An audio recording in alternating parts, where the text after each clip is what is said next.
Bismillahirrahmanirrahim. Alhamdulillah Rabbil Alamin. Wassalatu wassalamu ala ashrafil anbiya wal mursalin.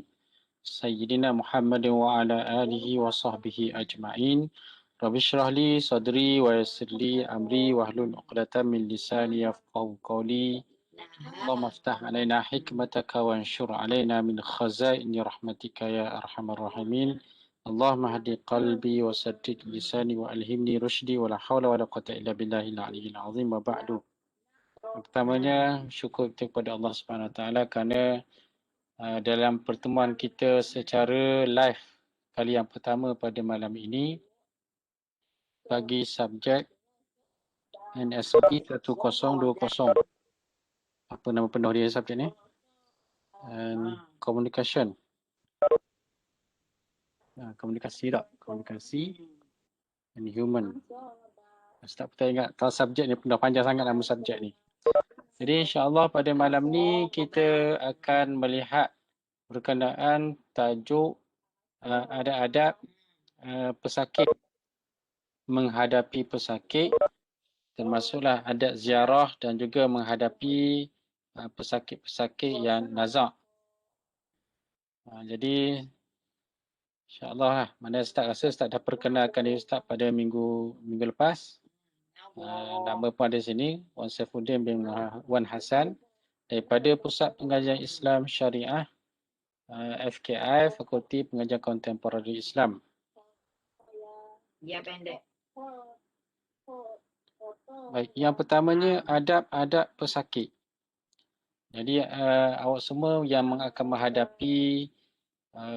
menghadapi pasien yang terdiri daripada pesakit-pesakit, tak kiralah pesakit lelaki ke perempuan ke, di dalam Islam ini adanya adab-adab yang perlu dijaga daripada pihak pesakit itu sendiri, daripada orang yang menziarahi pesakit dan juga orang yang berada di sekitarnya. Oleh kerana itu benda ni adalah patut kita tahu sebagai orang yang menceburi bidang rawatan di dalam Islam ini, bagaimana adab untuk menghadapi pesakit-pesakit yang pelbagai ragam. Yang mana pelbagai ragam ni mungkin dari sudut psikologi tu mungkin awak akan didedahkan dengan psikologi pesakit. Yang tu tak sentuh lah, cuma tak akan sentuh dari sudut adab-adab pesakit ini dari sudut agama, dari sudut menyelesaikan tanggungjawab kewajipannya dari sudut agama. Jadi dalam Islam ni antara perkara yang penting untuk seorang pesakit pesakit itu hadapi dan selesaikan segera semasa sakit, yang pertamanya ialah menyelesaikan kewajipan. Dan kewajipan yang paling utama sebelum meninggal lagi ialah hutang Allah dan juga hutang manusia. Jadi hutang ini merupakan satu benda yang berat apabila seorang yang mati itu dia berhutang, sehinggalah di dalam pernah Rasulullah SAW menyebut nafsul mu'min marhunatun bidainihi. Jiwa orang mukmin ini tergadai. Maksudnya seolah-olah diri dia itu, rohnya itu tergadai dengan hutang.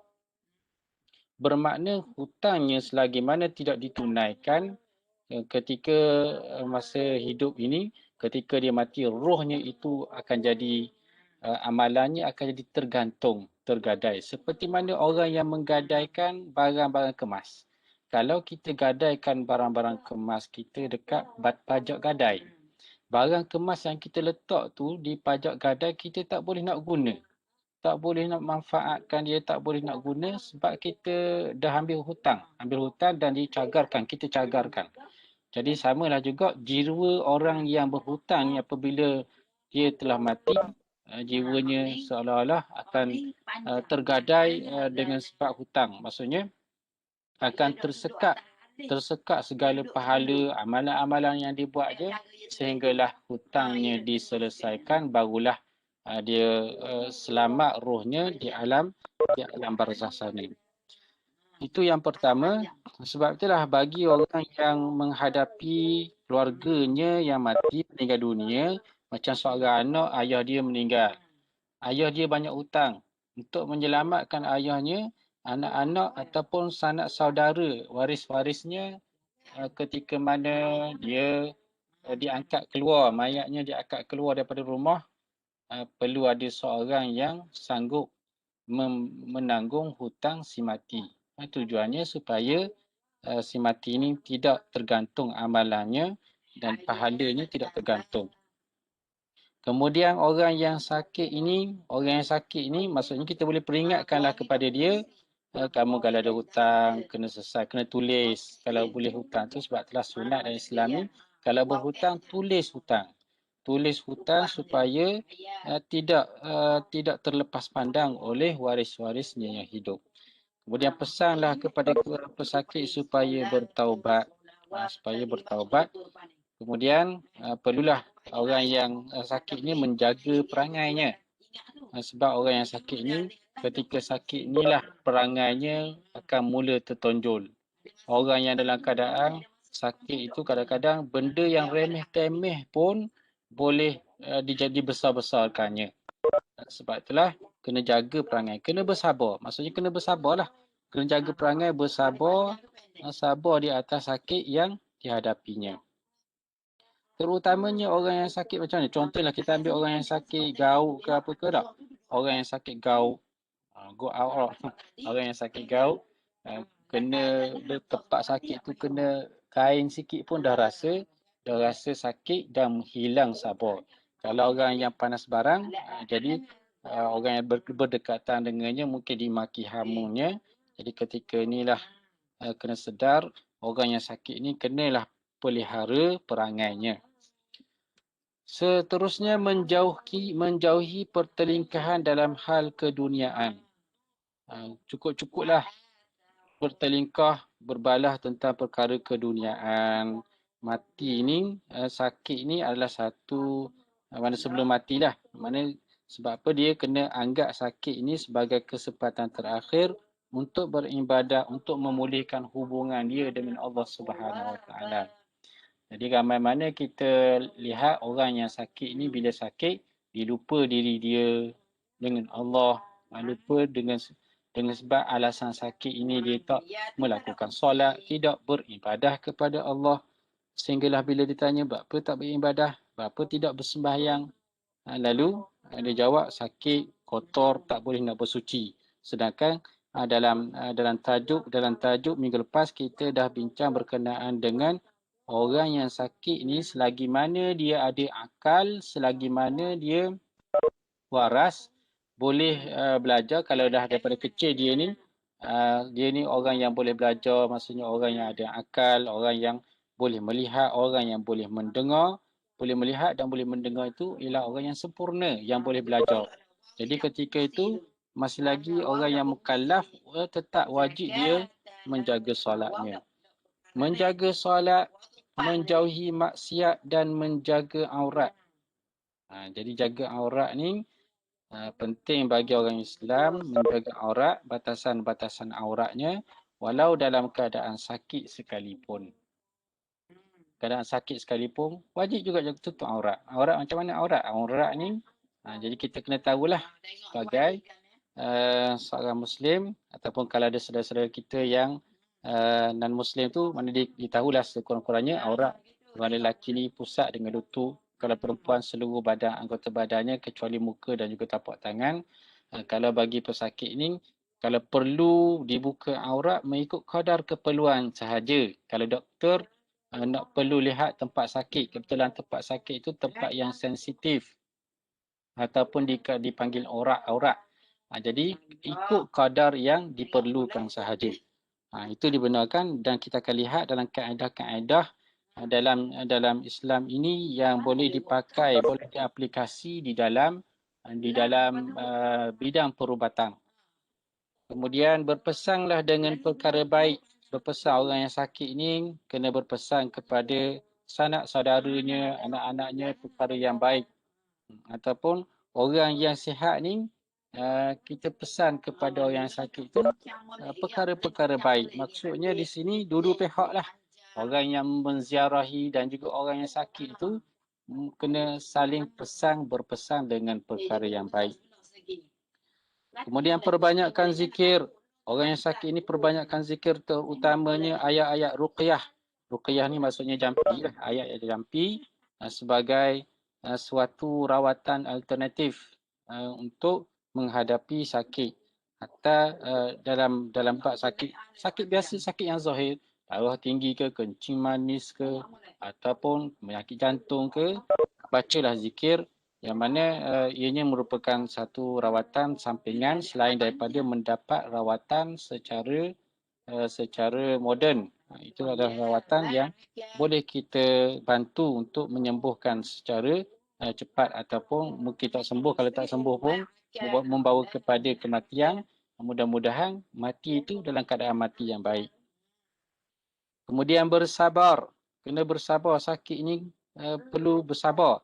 Kerana dengan sabar ni, sebab apa sabar ni, sakit adalah sebagai penyuci dosa.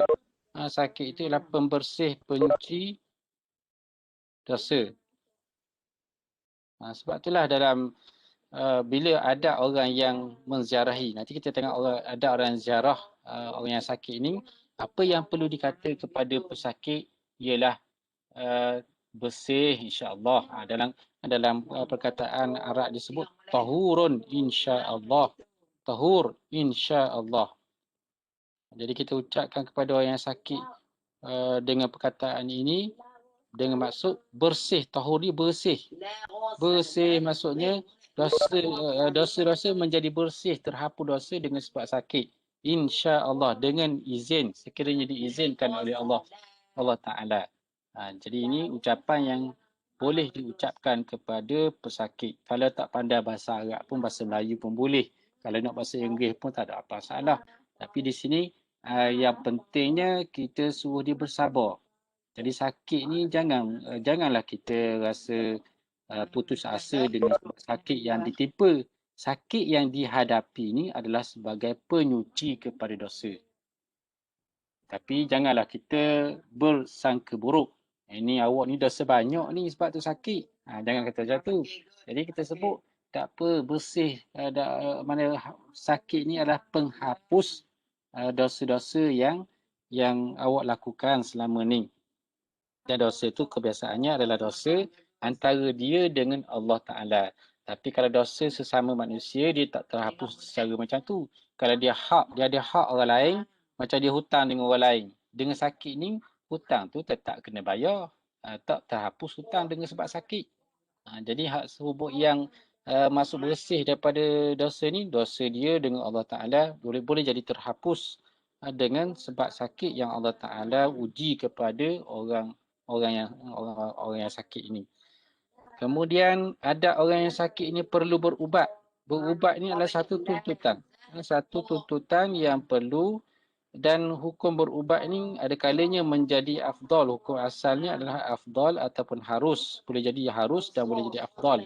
Dan ianya boleh jadi berubah-ubah mengikut keadaan. Kadang-kadang ia menjadi wajib. Menjadi wajib. Wajib berubat apabila mana kalau dia tak berubat menyebabkan dia jadi bersangka buruk lah, jadi putus asa kalau tak berubat. Jadi hukum berubat ni, hukum asalnya adalah harus dan juga afdal. Kemudian orang yang sakit ini hendaklah bersangka baik terhadap Allah. Inilah bersangka baik terhadap Allah Tuhan yang Maha Pencipta. Kerana biasanya orang yang sakit ni dia akan buat alasan orang lain tak sakit. Kenapa dia sakit? Dia selama ni buat baik. Contohnya tak, dia ni orang buat baik tapi kenapa Allah timpakan sakit? Kenakan ujian sakit kepada dirinya. Manakala orang yang buat jahat tak sakit. Jadi di sinilah peranan bersangka baik kepada Allah. Mana Allah sayangnya aku ni. Sebab apa? Sebab bila sakit ni Allah nak bersihkan dosa jadi terhapus dosa. Bila aku mati nanti dalam keadaan jiwaku, diriku bersih daripada dosa. Itulah kena sangka baik dengan Allah Ta'ala. Kalau orang tak bersangka baik ni, Allah buat apalah aku sakit, orang tu tak sakit, tak adilnya Tuhan. Itulah bunyi tak adilnya Tuhan tu.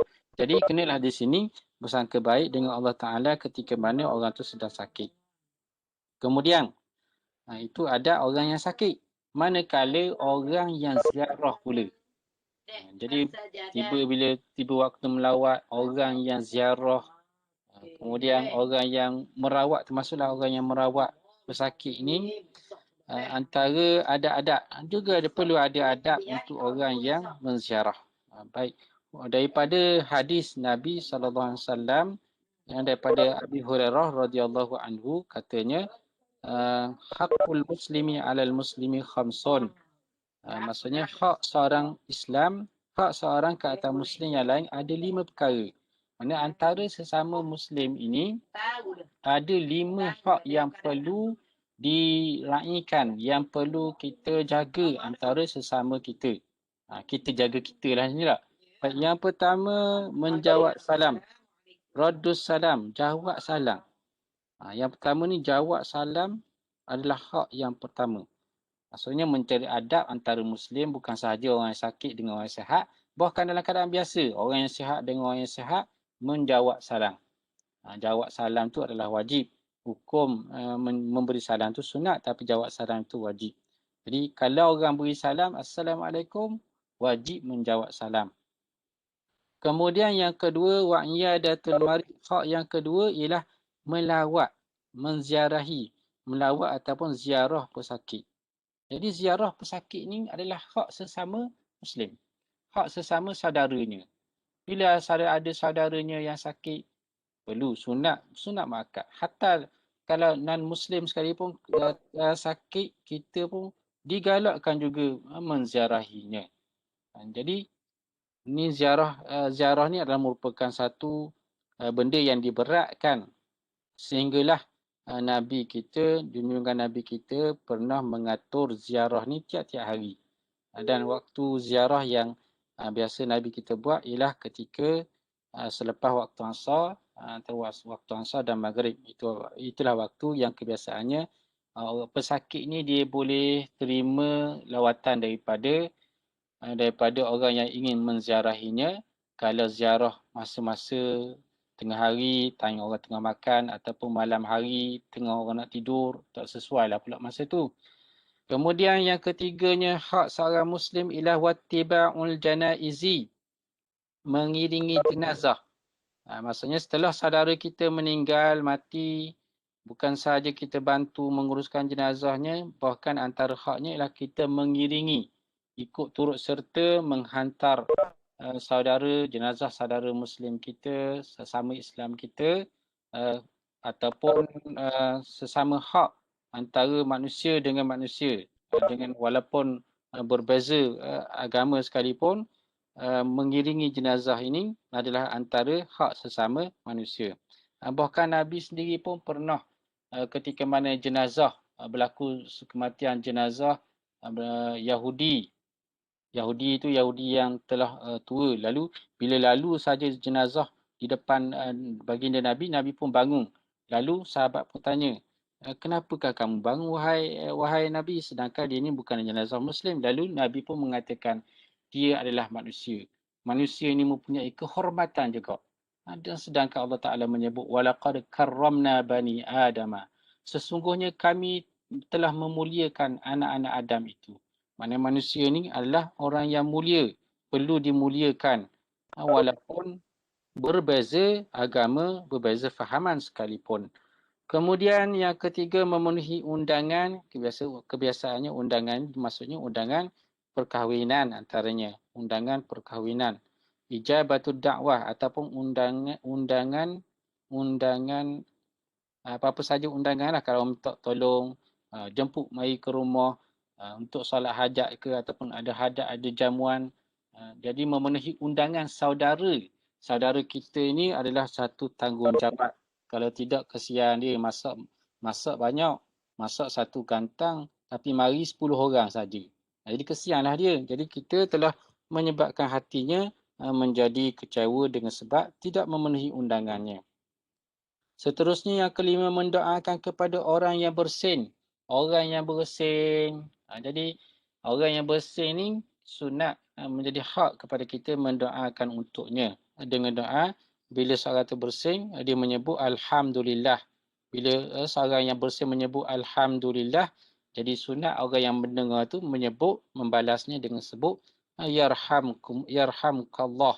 Yarhamkumullah ataupun Yarhamkallah. Kemudian orang yang bersin itu menjawab lagi, Yahdikumullah wa yuslihu balakum. Yahdikumullah wa yuslihu balakum. Tak apalah kalau boleh ni, boleh carilah kat mana pun dalam internet ni ada doa bersin ni. Yahdikumullah wa yuslihu balakum. Semoga Allah Ta'ala, dengan maksud Alhamdulillah segala puji bagi Allah. Jadi orang yang bersin ni dia mengeluarkan kuman-kuman yang ada dalam mulut tu. Jadi sebab telah bersin ni sekarang ni kena tutup mulut dah. Kena tutup, jangan bagi merebak kepada orang lain. Kemudian ini adalah mana nak hafal, sila hafal lah benda ni. Menjadi amalan. Yang sepatutnya menjadi amalan kita yang diajar sejak daripada bangku sekolah lagi. Kemudian orang yang menziarahi juga digalakkan membaca doa. Berdoa untuk orang yang sakit. Berdoa untuk orang yang sakit ni antara cadangan doa yang diambil daripada ajaran Nabi kita, ajaran Islam kita ni ialah, ini antaranya Ustaz turunkan di sini, beberapa doa Ustaz petik daripada hadis yang pertama riwayat Muslim, iaitulah dengan Bismillah, Bismillah, Bismillah. Sambil membaca doa tu, kalau sesama jantina, letaklah tapak tangan di tempat yang sakit. Kalau sakit tu sakit kepala, ataupun sakit seluruh badan ke, kita letaklah atas kepala ke. Kalau jantung, letaklah atas jantung. Selagi mana tidak menimbulkan fitnah. Selagi mana tidak menimbulkan mudarat. Maksudnya kalau dalam musim COVID ni, kalau kita letak tangan atas tu, kalau tidak menimbulkan mudarat, kalaulah dia tu merupakan pesakit, dengan cara yang selamatlah kita buat tu. Dengan membaca bismillah sebanyak 3 kali. Bismillah, bismillah, bismillah. A'udzu bi'izzatillahi wa qudratihi min syarri ma ajidu wa uhadhiru. Ini antara doa yang boleh kita baca. Kemudian yang lain-lain tu nak perlu Ustaz baca satu persatu ke boleh baca sendiri ni? Assalamualaikum, ada tak sini? Boleh baca tak ni? Ada, boleh. Boleh baca tak? Ustaz.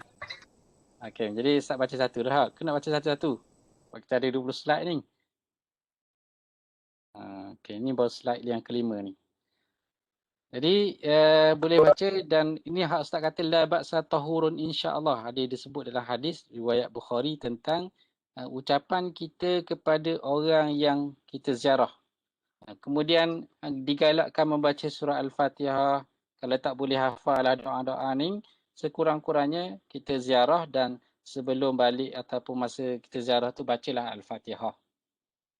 Baca Fatihah, berikan hadiah ataupun mudah-mudahan dengan Fatihah ni, sebab Fatihah ni fadilat dia besar, menjadi penawar kepada bisa menjadi penyembuh kepada penyakit.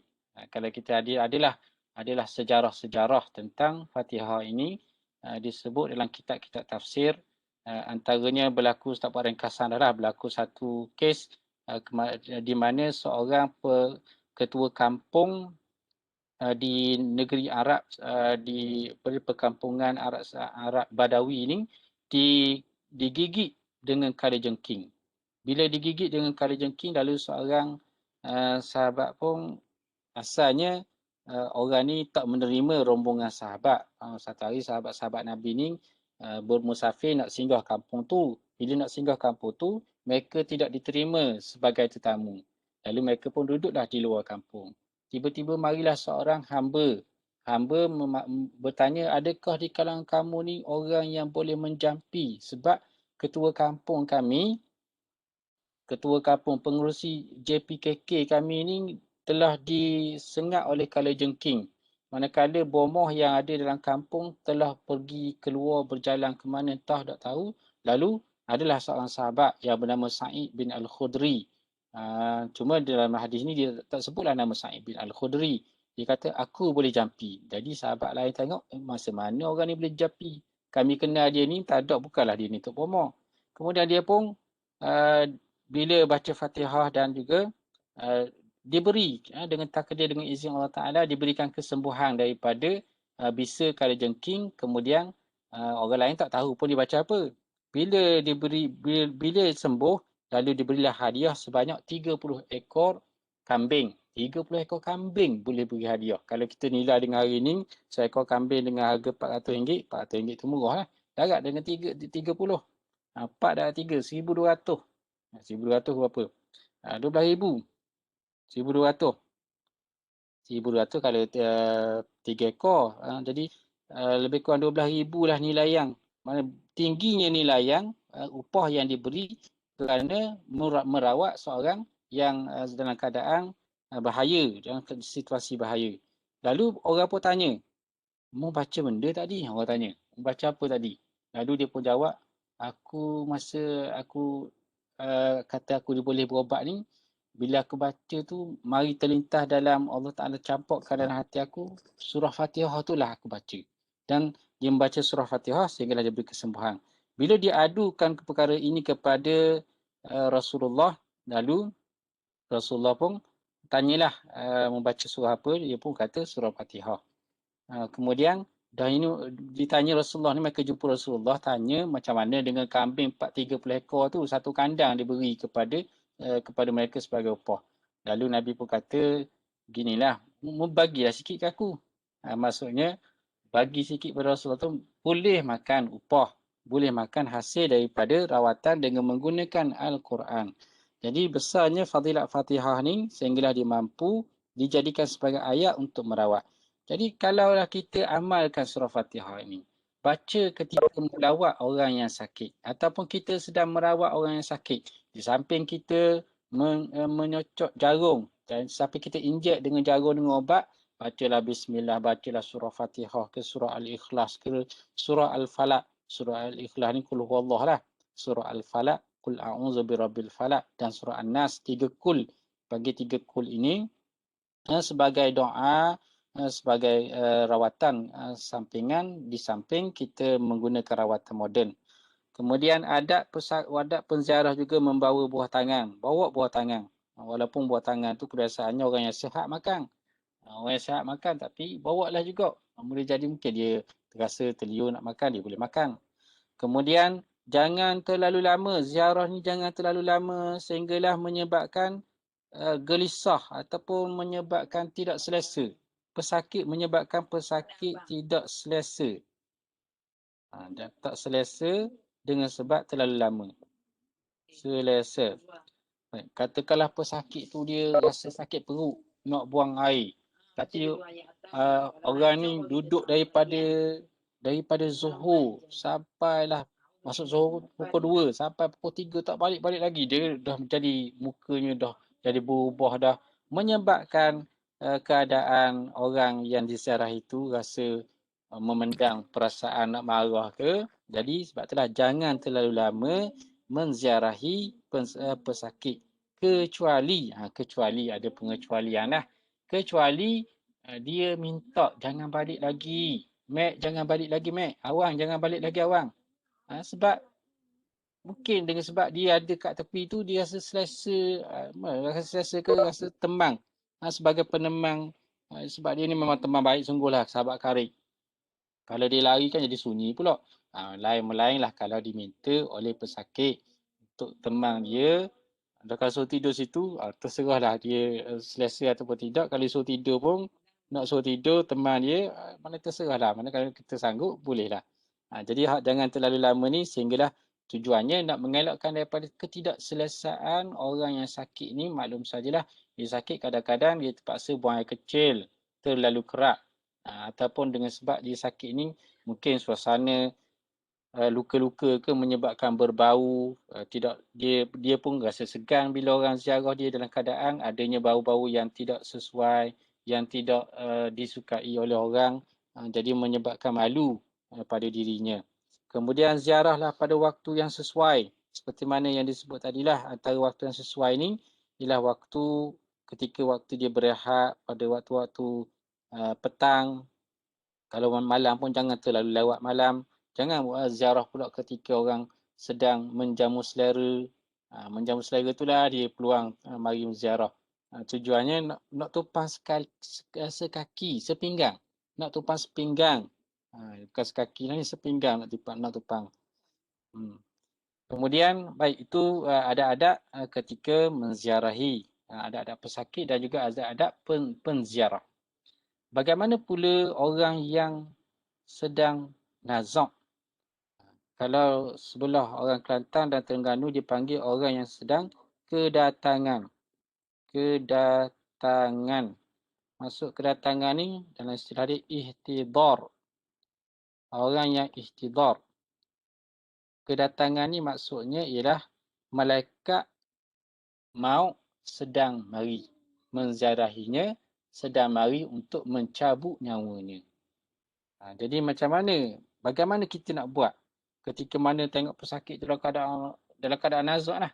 Dalam keadaan nampak kita dah tak lama dah dia ni, roh dia ni, dia nak mati dah ni, roh dia nak tercabut dah ni. Ketika ini macam mana kita nak buat dia?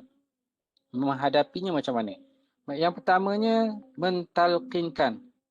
Mentalkinkan. Tak ada ni perkataan. Mentalkinkan. Terus direct. Mentalkinkan orang yang sedang nazak. Jadi sunat dituntut mentalkinkan. Talqin orang yang sedang nazak. Orang yang sedang dalam keadaan nazak ataupun nak mati. Hampir-hampir mati. Dituntut untuk talqinkan orang yang sedang nazak dengan kalimah tauhid, iaitulah La ilaha illallah. Kalimah La ilaha illallah. Pendek saja. La ilaha illallah disebut dengan melalui lidah. Tak perlulah daripada perkataan menggunakan makhraj-makhraj yang, maksud makhraj ni tempat keluar huruf yang dalam-dalam. Ini hanyalah di luar saja, di lidah saja. Ini tak perlulah sebut, tak perlu disebut Muhammadur Rasulullah. Cukup dengan La ilaha illallah sebagai pengakhiran hidupnya dengan kalimah tauhid. Ini bagi orang Islam lah. Bagi orang Islam, sunat ucapkan di telinganya dengan kalimah La ilaha illallah. Berdasarkan kepada hadis Nabi SAW, laqinu mautakum la ilaha illallah. Talkinkanlah. Maksud talkinkanlah, ajarkanlah. Ajarkan orang-orang yang hampir mati dari kalangan kamu dengan kalimah la ilaha illallah. Baik. Ini adab kita yang sepatutnya dijaga ketika mana orang yang sedang nazak menghadapi suasana nazak. Jadi kalimah talqin, asal kalimah talqin ni, jadi saya tak baca dah. Tujuannya kita dah sebut tadi, untuk mengakhirkan hidupnya dengan kalimah tersebut. Sebab orang Islam ni ketika mana dilahirkan, kita azankan di telinga kanan dan iqamahkan di telinga kiri. Maknanya ajarkan dengan kalimah juga mengandungi, dalam azan tu mengandungi kalimah La ilaha illallah. Dan di akhirnya pun ditutup dengan La ilaha illallah. Jadi sehubungan itu, kita sebagai orang Islam perlu menghayatilah. Mana hidup awal bermula dengan La ilaha illallah, akhir dengan La ilaha illallah, tengah-tengah tu kita isi dengan apa? Mana tengah-tengah itu pun kita kena isilah dengan amalan-amalan, dengan ibadat-ibadat yang mendekatkan diri kita kepada Allah. Kemudian yang kedua, adab ketika mana orang yang sakit dalam keadaan nazak, tak sedarkan diri, nafasnya dalam keadaan sepu-sepu, tersepu-sepu, nafas dalam keadaan tersepu-sepu, tersekat-sekat. Ketika ni lidahnya pun jadi pendek dah, macam mana nak kata nak habis nyawa dah. Kemudian dengkurannya sudah jadi kuat dah. Itu tanda-tanda hampir, tanda-tanda nazak lah tu. Biasanya tanda-tanda nazak ni antaranya itulah tandanya. Kemudian kakinya menjadi sejuk. Kakinya sejuk bermula daripada kaki. Sebab dalam kita punya roh ni, dia keluar sikit-sikit melalui melalui tubuh kita ni, sehinggalah last sekali dia akan keluar melalui roh ni, keluarkan melalui mata. Mata ni lah yang terakhir keluarnya roh, sehinggalah bila orang tu mati, matanya akan mendongak, akan melihat ke mana rohnya pergi. Sebab itulah bila orang yang mati ni, bila dah mati, kena pejamkan matanya. Kerana boleh jadi orang yang mati ni, matanya terbuka dalam keadaan terbeliak matanya, jadi sunat tutup. Jadi dalam bacaan Yasin ini, bacalah surah Yasin. Dalam Quran tu surah Yasin kita baca. Kalau biasanya kat hospital ni adalah Yasin-Yasin disediakan di wak-wak untuk bacaan. Untuk kita baca dan juga untuk orang yang ziarah. Ini untuk orang yang ziarah lah ni. Orang yang ziarah, keluarganya yang berada di sisi baca surah Yasin. Untuk memudahkan dia ni mati, rohnya keluar daripada jasadnya. Kemudian apabila mayat itu, apabila si pesakit itu telah meninggal dan dia meninggal dalam keadaan matanya terbuka, sunat tutup mata mayat. Jangan takut. Jangan kita tengok mayat tu mata terbeliak, bulat mata. Sapalah kita tengok pun takutnya lari. Jangan takut. Dia tengok tu sebab dia keluar tu melihat pada ke mana rohnya pergi. Ke mana rohnya pergi sebab dalam mayat tu dia melihat dan pernah berlaku di mana peristiwa di zaman Rasulullah. Jadi tak baca maksudnya. Rasulullah SAW masuk kepada Abu Salamah. Abu Salamah ni adalah suami kepada Ummu Salamah yang telah meninggal dunia dan kedua matanya terbuka. Lalu baginda memejamkan kedua mata Abu Salamah sambil berkata, sesungguhnya roh apabila diambil, roh ni apabila diambil, dicabut keluar daripada tubuh, diikuti dengan pandangan mata, dengan mata. Mana mata mengikuti ke mana rohnya pergi. Sama ada ke kanan ke kiri ke atas ke bawah. Lalu ahli keluarganya riuh memperkatakannya. Bila begitu, dalam keadaan roh matanya terbuka, jadi ahli keluarganya rasa sedih lah. Allah, kalau macam tu rohnya pergi sampai terbeliak mata. Lalu keluarganya pun riuh rendah lah. Allah kesian. Jadi orang tu jadi keluarganya jadi memikirkan perkara-perkara buruk tentang Abu Salamah. Adakah dia ni buat jahat ke sehinggalah mata terbeliak, mata mati dalam keadaan terbeliak mata, mungkin dia orang buat dosa ke? Lalu Rasulullah berkata, jangan kamu semua memperkatakan kecuali baik, kecuali benda yang baik. Jangan sebutlah benda yang buruk kepada mayat. Sebutlah benda yang baik. Jangan salah anggap matanya terbeliak tu kerana dia telah melakukan satu benda yang satu benda dosa ataupun melakukan, kalau orang kita kalau mata terbuka tu ada hajat yang tak tercapai.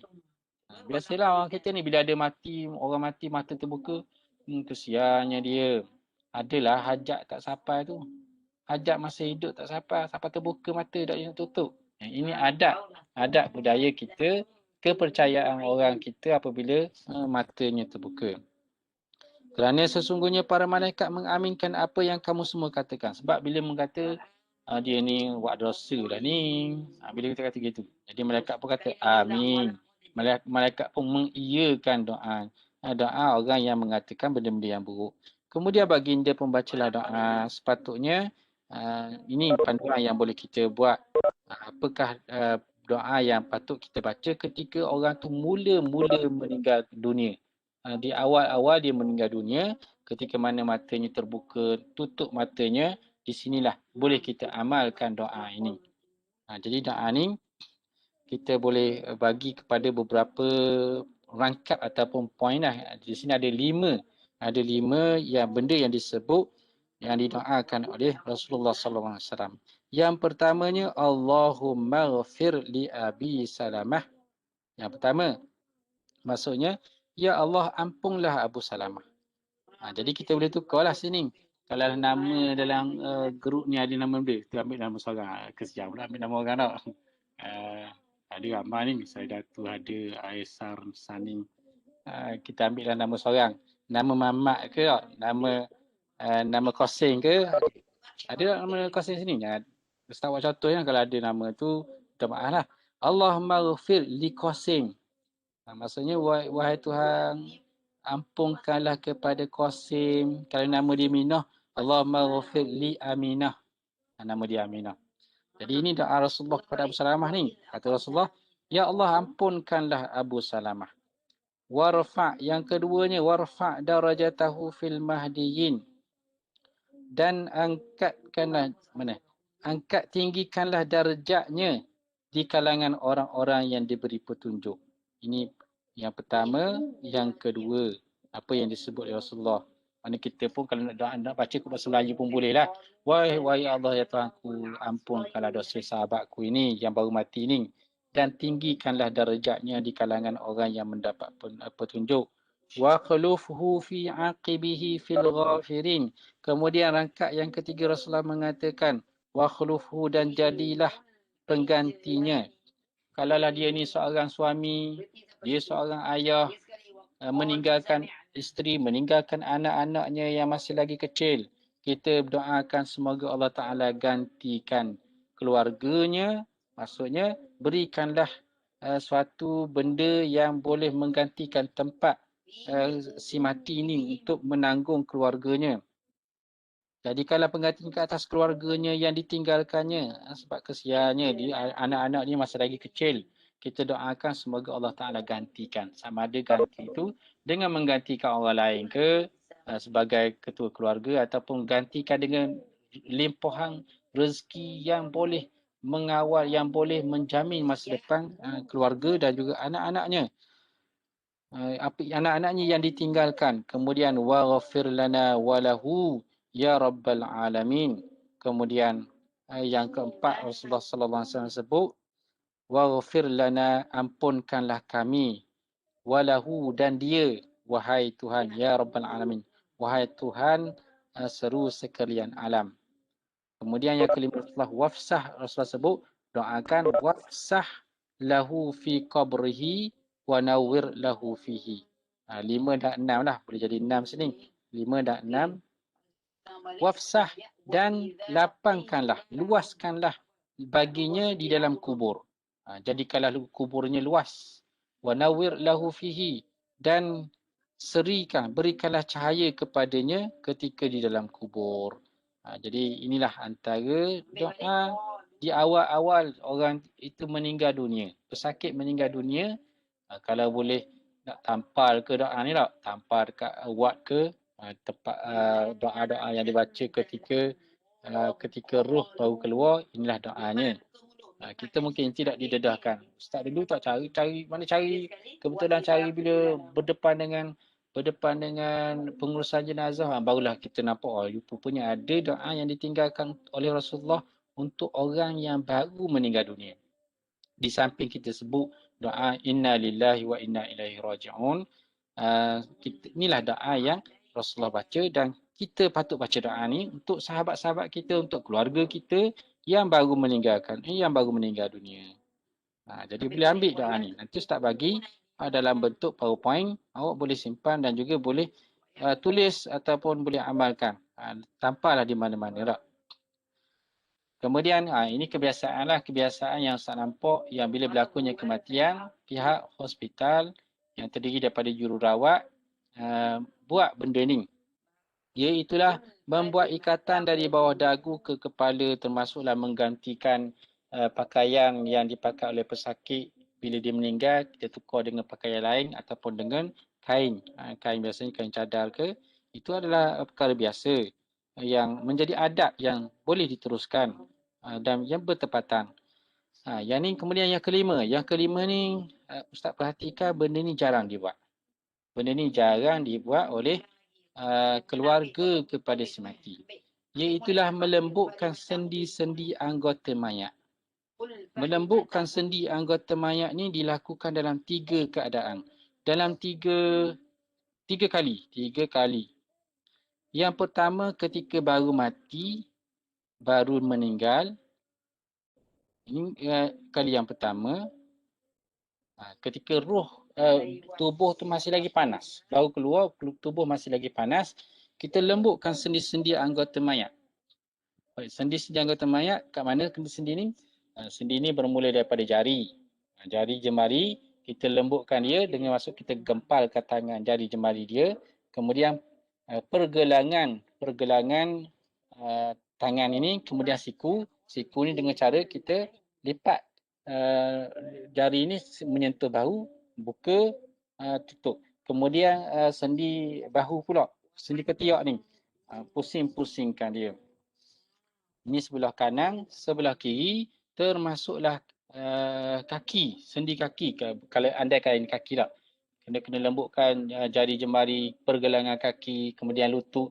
Kena lipat lutut. Lutut lipat tu dengan cara tumit tu, biar tumit kaki tu menyentuh, kalau boleh lah, kalau boleh menyentuh punggung semati supaya lembut. Dan lembut ni adalah untuk memudahkan proses yang akan datang, iaitulah proses untuk mandikan jenazah. Jadi ketika nak mandikan jenazah sekali lagi, mandi jenazah sekali lagi dilembutkan sendi. Seperti mana yang saya tunjuk tadi. Dengan cara sama ada menggunakan minyak ataupun tanpa menggunakan minyak. Boleh menggunakan minyak kalau perlu. Kalau tak menggunakan minyak pun boleh juga. Mana terserahlah kepada orang yang menguruskannya. Dan yang ketiganya ketika sebelum kafan. Selepas mandi, sebelum kafan. Jadi buatlah benda ni. Kerana benda ni ramai yang terlepas pandang tidak melakukan teknik-teknik melembutkan sendi jenazah. Cubalah buat. Kalaulah keluarga si mati tu tak buat, boleh minta izin, saya nak tolong buat ya. Manakala lelaki tu tolong mayat lelaki yang buat. Kalau perempuan yang buat, mana kenalah dalam keadaan beralas. Jadi buatlah bukan urut lah, mana lembut sendi, proses untuk melembutkan sendi daripada tangan dan juga kaki. Kalau peha pula, peha ni lembutkan sendi peha dengan cara lutut tu dikenakan pada lutut, diangkat lutut sehinggalah menyentuh perut ataupun menyentuh paru-paru sebelah kanan dan juga sebelah kiri. Itu bergantung kepada mayat itu sama ada mayat yang uzur ataupun tidak. Kalau mayat tu uzur tak boleh buat macam tu. Macam mana dah dikerah dah, tinggal kerah, kalau kita terpaksa sangat boleh jadi luka melecet pada kulitnya. Okay. Ini bergantung kepada kita nilailah suasana tu boleh ataupun tidak. Kemudian seterusnya menyelimuti mayat. Ini biasa orang kita buat. Jadi hak Ustaz terang ni, hak 5 ni jarang sangat kita Ustaz nampak orang melakukan yang 5, nombor 5 ni, melembutkan sendi-sendi jenazah yang baru meninggal dunia, mayat yang baru meninggal dunia. Kemudian meletakkan sesuatu yang sederhana berat di atas perut jenazah. Ini pun jarang juga orang buat. Meletakkan benda yang berat, yang sederhana berat lah, bukan berat sangat, di atas perut jenazah, yang mana tujuannya untuk menghalang daripada membuncit perut itu daripada kembung masuk angin.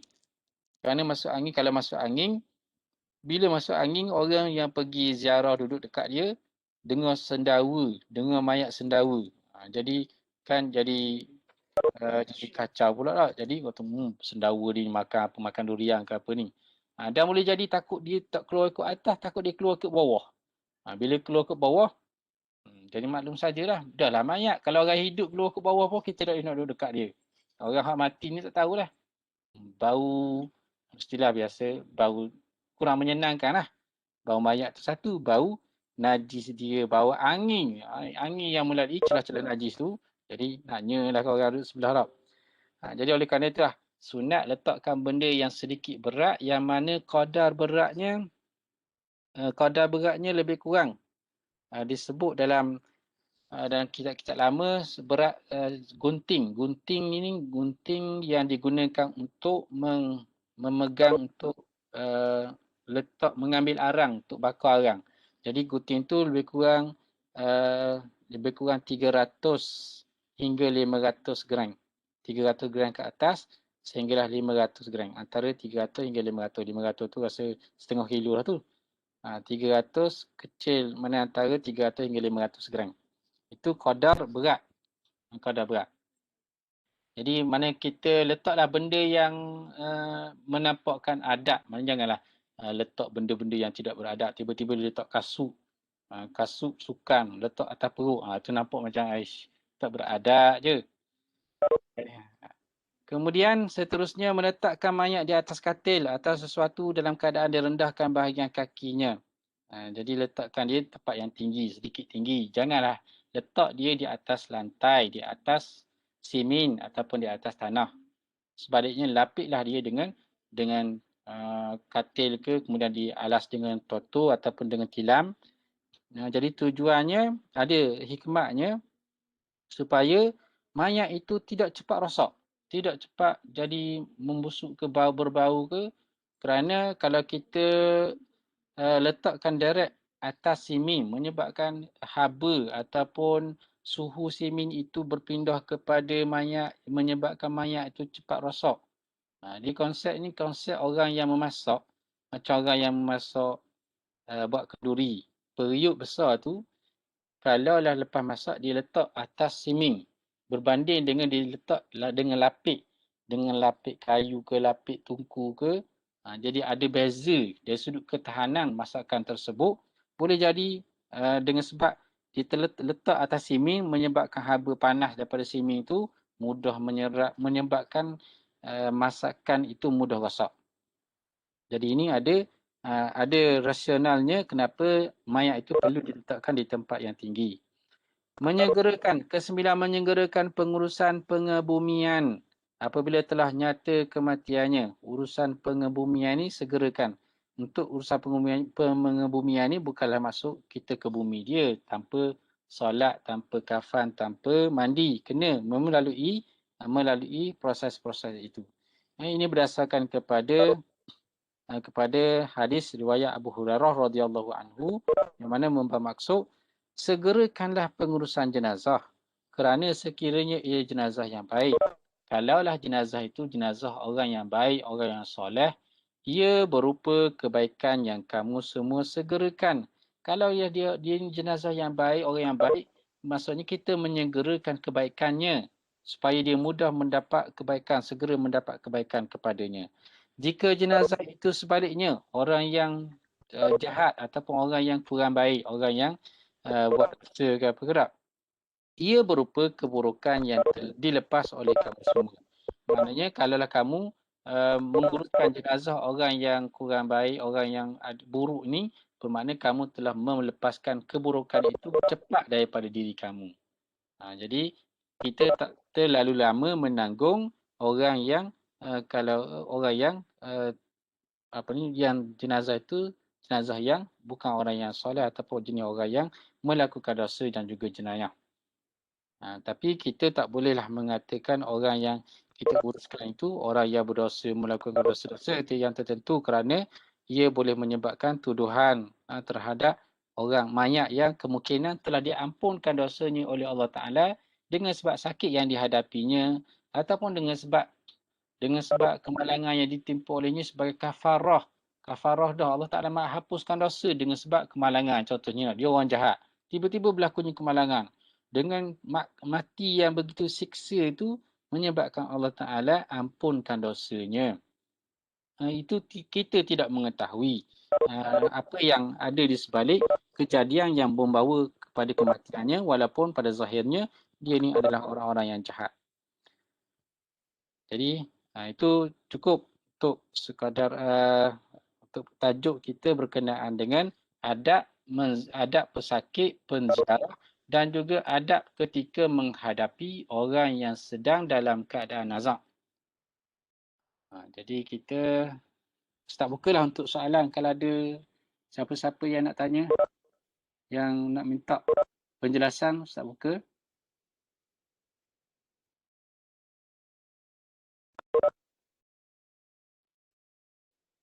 Ada tak sama Ustaz ni?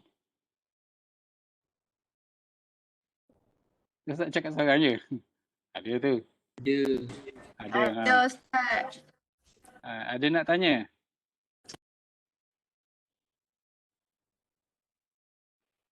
Ustaz sebenarnya ada malam ni untuk malam ni ada 2 tajuk ni. Tapi dah kita gagah dah dengan 2 jam. Nak pergi 2 jam.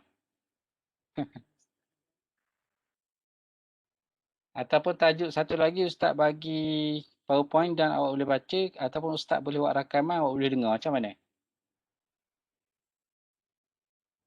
Ya Ustaz. Ya, apa dia tu? Ada cadangan? Okey je Ustaz. Okey je? Takut nak buat saya live juga. Boleh tanya, besok jawab. Tapi live ni kalau webex ni takut makan dia punya tu lah, data lah tau. 1 jam ni satu gig tu. Sampai 1 gig sejam. Ada soalan? Ustaz buka untuk soalan atau penjelasan?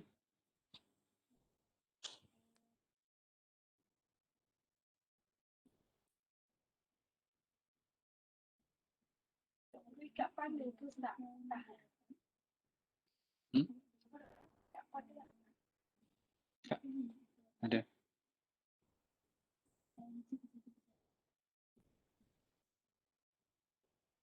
Jadi kalau tidak ada, kita nak start sharing ni. Ada dalam bentuk soalan, dalam bentuk message. Tak ada soalan, mesej pun tidak ada. Ustaz harap benda ni, benda adat-adat ni benda yang ringan lah. Bukannya payah untuk kita memahaminya. Benda yang mudah santai-santai je. Dan tajuk ni kita dah habis tajuk 3 tajuk. Berapa tajuk ni? Kuliah yang keberapa ni? Kuliah kedua. Adat ziarah. Baru kuliah yang kedua. Dan minggu depan ni kita ada satu lagi tak pertemuan. Satu lagi pertemuan tu dengan masih kalau kira kan banyak lagi tajuk. Bila kalau tak mampu kita habiskan, Ustaz akan bagi nota lah. Nota PowerPoint untuk awak jadikan sebagai rujukan bagi menjawab soalan-soalan daripada tajuk ini. Yang insya-Allah markahnya lebih kurang, tak silap Ustaz 20 markah saya ni untuk tajuk-tajuk ni daripada awal ni, daripada awal minggu lepas lah.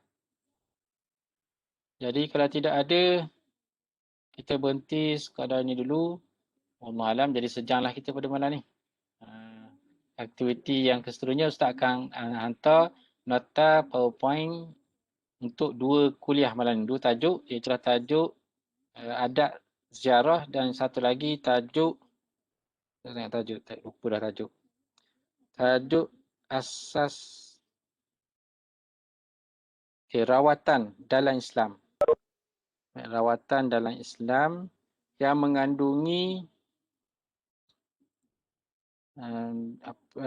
objektif rawatan, kemajuan dunia rawatan dan perubatan, hukum mengambil rawatan, skop-skop rawatan dan juga kaedah-kaedah fiqh, kaedah-kaedah fiqh, kaedah-kaedah di dalam Islam ini yang boleh diaplikasikan di dalam bidang perubatan.